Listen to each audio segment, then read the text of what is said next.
What's going on, my friends? Eddie Walker here. Today we are going to be talking about drum production, particularly in hip hop and R&B. I'm going to take you through my thought process when I'm making drums, and hopefully that can help you in your process for making drums. Let's go ahead and get into it. All right, let's make a beat.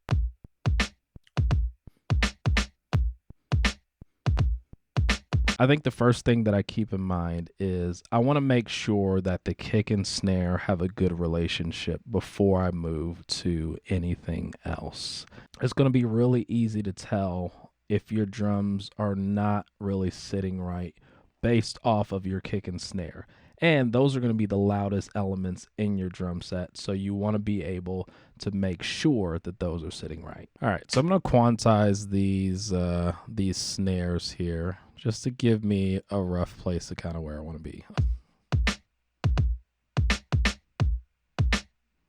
So the first thing I'm thinking about in this moment is if my drums are quantized and they still don't feel like they're sitting in the groove, don't be afraid to get off of the grid. The grid is just there as a point of reference. Just like a metronome, the grid is only a point of reference for where you want to sit. Do you want to sit behind the beat? Do you want to sit in front of the beat? The grid is just for that. One of my other big things that I focus on is if I'm not getting a good groove at the tempo I'm at, then you probably need to slow down the tempo. It's hard to have a groove if your tempo is too fast. You need your tempo slow enough in order for you to have swing. If a tempo is way too fast, you're not going to be able to have swing. You're not going to be able to have that bounce. I'm going to speed up the tempo of this project, and you'll hear how we lose the groove immediately.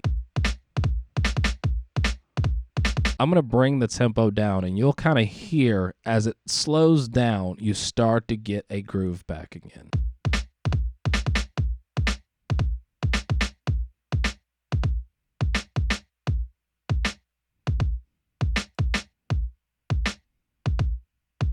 Make sure your tempo is in a place that allows for a groove. Now that I feel good about my kick and snare relationship, now I'm going to add in a hi-hat.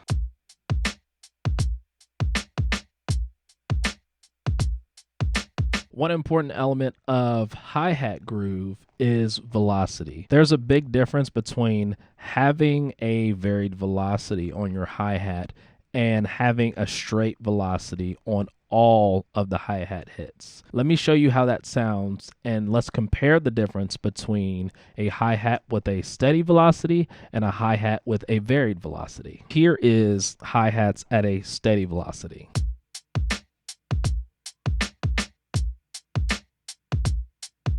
Here are the hi-hats at a varied velocity.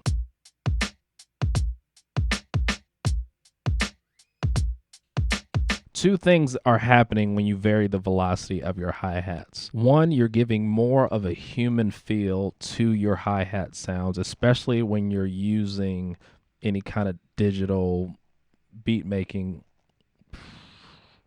thing, whatever. The second thing that happens is that the hi-hat kind of tells us where the bounce is. So we don't want our hi-hats to be static or the same velocity. We want to have some kind of variation to give this leading feel of this is how I want the song to groove. This is how I want the beat to groove. So now I have this beat, solid, steady beat, but it's kind of plain. There's a couple of different ways to add some variation to a simple beat like this. One way is to add percussion.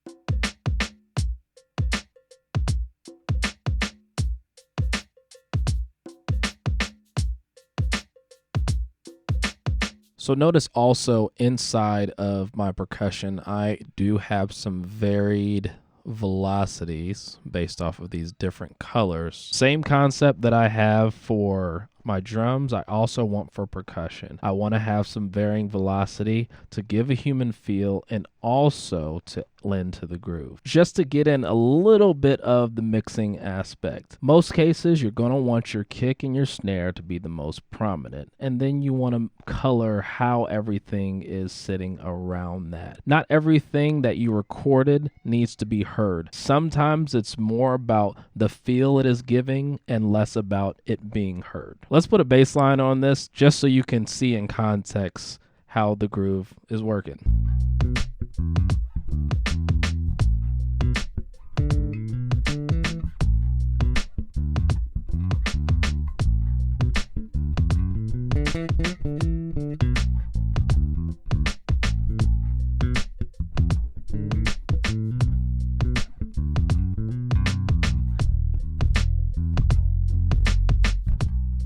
All right, my friends, that's all from me today. Hopefully you learned something today about drum production. Take these tips, use them in your own production. Let me know in the comments if anything helped you out. Please like, share, subscribe, and as always, stay inspired, stay motivated, and keep on creating. We'll see you guys later.